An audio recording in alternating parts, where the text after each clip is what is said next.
Batuish, Tobel, Arabulili. In my mother tongue, Yesipidi, there's a saying which goes, Utlakwa kalitlalo. Loosely translated, it just means you can only know of it once you experience it. Loosely translated.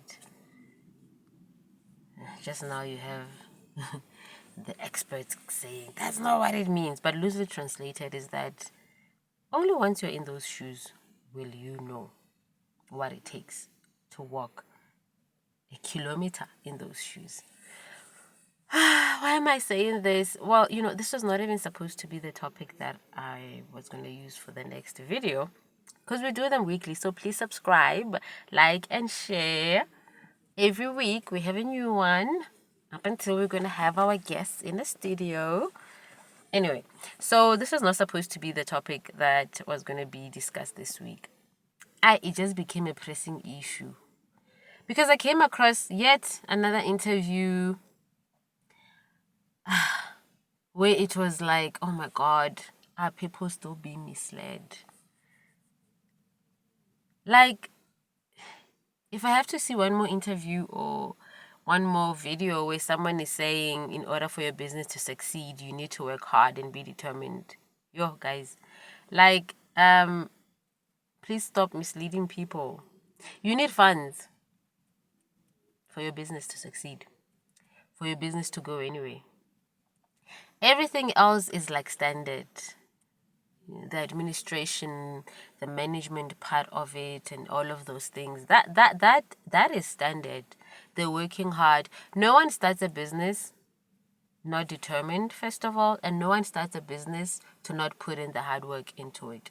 That's not true, because that's to say every other business that has ever failed was because it did not have the people who started it were not determined enough, or they did not put in the hard work. That's not true. People have many great ideas, and they might look good on paper. Some might be even tried and tested. How many times have you come across a video online of someone from either Zimbabwe or Mpumalanga or Nigeria, and they've created something literally from scratch, and it's like, oh my God, the world needs this. Like 500 million people can use this, but without any cash injection or any capital investment in it, it's just going to be that. Like, oh, well done, what a great thing. Life goes on. I'm talking about lived experience here. So 2 years ago, I started a skincare line, Willema Skin Farm. Please don't judge what my skin looks like now. Production had to be halted because there's no capital.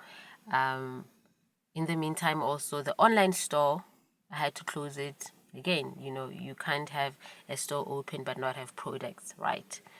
So yeah, my skin looks like this because I had to go back to use whatever is in the house, and it's not very friendly to my skin. That's why it looks like this. That's why I don't look like what I sell, which is skincare. But in the past 2 years, with all the hard work and the determination that I've put into it, I'm currently stuck right now because there is no funds to move it. And let me tell you, I feel so passionately about this because we do put in the hard work. We are determined.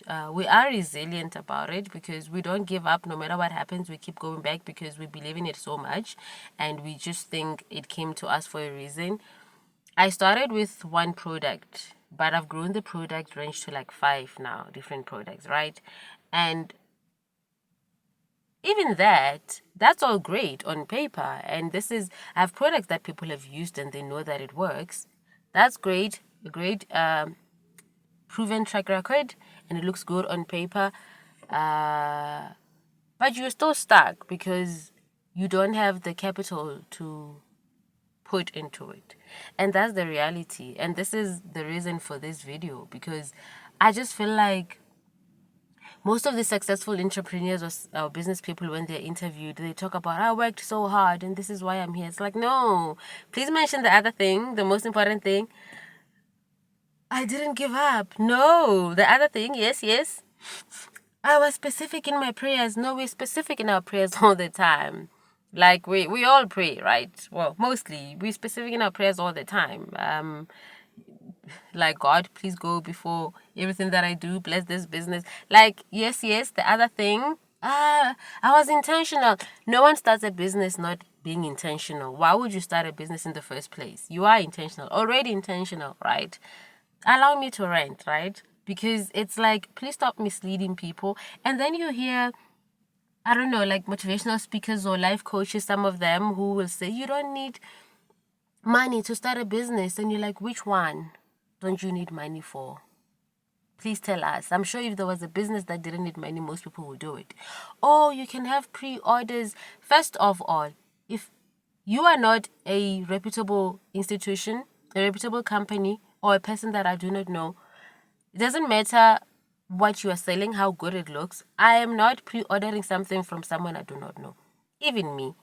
I did try the pre-order thing, and I understood that, listen, people are not gonna pre-order products from William Skin Farm. They don't know who you are. There's so many scams going around. So why would people just pre-order stuff when they've never heard of your company? They've just come across your company online. Why would they pre-order? They don't know you. How do they know that you're not a scammer that's going to run away with their money, right? So all of those things, it's like, it's all good advice, but it's not practical.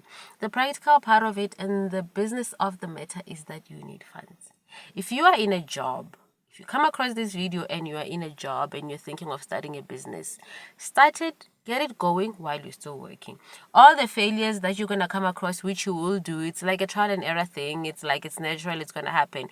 You will come across those, but at least you will still have, a place to sleep and food to eat. You won't have to worry about that, because the mental weight, right, of having to worry about your welfare and then add children on top of that when you have children while you are still trying to get a business off the ground, it's not a joke. So if you get it going while you are still working, and that business must prove to you that it can take care of you before you leave, right? That's what I can say. Because all of this fancy talk of vision board and being specific with your prayers and you know what is the other thing? Yeah, what is that other thing that people like saying now? It's like that's all it takes. It's like that. But, well, I mean, they're not saying that's all it takes, but people are putting it out there like, well, once you have these things wrapped up, then you're good to go. And it's not true. Many successful businesses, I mean, successful on paper, right, that did not have the capital injection needed to sustain them, they died down because, well, what are you gonna do, right? And some of these people, they make it seem as if I showed up, I worked hard, I was determined, and now I'm successful. No, like, stop lying to people. I think of this individual, not name anyone, this individual that started this fashion item that became a success, and the individual made it seem as if they worked very hard and they came from a shack, worked very hard, and then they launched this very successful fashion item, and that was the end of the story. And then you look at the story, and I remember thinking, but how do you do it though? Because when you're in it and you live the experience, you're like, it's not possible, this thing of growing this business, of just sustaining it when there's really no funds in it, right? And then only to find that the person omitted the very important part, the very important lifeline of how their business really started. They had a spouse that had a job. So they were fed, they had a place to live, and then they also had a spouse that invested capital into the business. All of that the person did not say. So then now, if someone is listening to them and they're looking for inspiration, they're also going to think, oh, well, they did it. I'm also just going to do it. And then you get frustrated. This is where now some people, unfortunately, start believing in things like, oh, it's true. These people use snakes. That's where they get their money. Oh, the Illuminati is a real thing. Because how do they do it? Why? Because you are in it and you see that it's impossible. Like, how do you do it? Like, how do they do it? No, right? It's like, The truth of the matter is, please, like, say it. Like, you worked hard, great. Anything else you want to share with the people? Yeah, like, don't give up. No. That's a given. You don't start anything to give up on it. Anything else you want to share with the people? Yeah, so yeah, just, have a spirit of resilience. We South Africans, spirit of resilience is in us. Anything else? Don't you have a little matter that has to do with finances that you want to put in? Oh, yeah, the 100,000 I got, but that's not nothing. That doesn't matter because I worked hard. Is like, no, that matters. That matters plenty. So that's just the thing. I'm just saying, if you are there thinking of starting a business, if you're still in a job, use that to your advantage. Get it going while you're still employed. And if you don't have a job and there's no income, if you are like me and you are just there, listen, whatever ways that you can find to raise funds for your business, you see, you have to raise funds. It needs funds. That's what it needs. All this other fancy talk, pre-orders, do like Kanye West. Kanye West, guys, like really, really, like realistically, no. Yeah. That's just the honest truth of the matter. Don't be misled. Your business, amongst everything else that has to go with running a successful business, but the cash is what's going to move it. Everything else, look at us now, William Skin Farm. Listen, if you check our catalog, we are set. Actually, there was a lady that I met, well, electronically met on a business WhatsApp group, and she was saying, because she saw the catalog, and she was saying, oh my God, everything is so proper, the packaging, the presentation, and the logo, and oh my God, like you have a, like a varied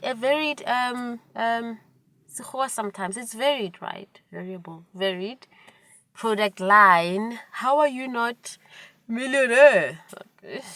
Yes, yeah. No.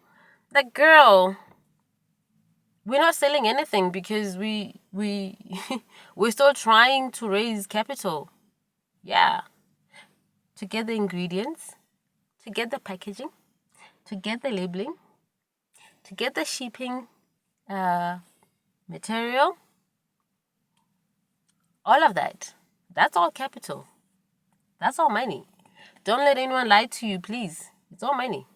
Listen, right now, I'm also looking for that great story. Like, I want to be inspired. Like, real stories, right? Like, what did you do?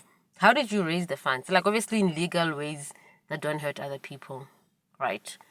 Legal ways. How did you raise money for your business? Hey, ordinary people inspiring ordinary people. We're out here. Like, how did you raise? Don't tell us about the job thing, guys. We've been trying. Like, it's because I like how people go, why don't you apply for a job? I'm like, of course. Oh my God. Why didn't I think of it? Why didn't I think of applying for a job? I'm not being dramatic, actually. When I started in the performing arts industry, I started as an actress. So yeah. So, but yeah, no, that's why don't you apply for a job, guys? Not that we don't apply for these jobs. We've been applying and nothing has been. Yeah, like for the past 3 years, it's like, let me find a way to raise money for my business and to also live, because you must live, you must make a living, and to take care of the kids. It just hasn't been happening. So please don't come with the apply for a job and then no. Yeah, any ideas? Listen, your great story. Tell us. Ordinary person, inspire us, please. We are here. We want to be inspired. We are asking to be inspired because we're not giving up and we will work hard. And we stay determined. No, but on the real though, we will work hard and we stay determined because we cannot give up for as long as we have breath in our bodies. So yeah.